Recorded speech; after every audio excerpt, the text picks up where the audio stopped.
Hello everyone. तर पुन्हा एकदा आपल्याला हा लक्ष्मी कॉईन्सची आणि सेटची ऑर्डर आहे. तर ज्यांनी कोणी हा व्हिडिओ बघितला नव्हता त्यांच्यासाठी पुन्हा एकदा मी हा व्हिडिओ रिक्रिएट केलेला आहे.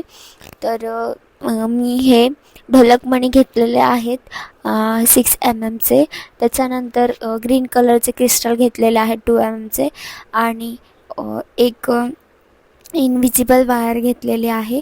त्याच्यामध्ये लक्ष्मी कॉईन आणि 2 मणी टाकलेले आहेत. नंतर एक क्रिस्टल आणि लक्ष्मी कॉईन टाकलेले आहे आणि ते सर्व ओवून घेतलेलं आहे. नंतर एक चोकर दोरी घेऊन एक गोल्डन मणी टाकून तिथेच तो फिटिंग करून घेतलेला आहे, जेणेकरून तो फिट बसेल.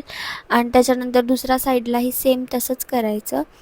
हे झाल्यानंतर फायनल रिझल्ट हा असा काहीतरी येतो आणि त्याच्यासोबतच एक सुंदर अशी चंद्रकोर नथ ही मी त्यांना दिलेली आहे.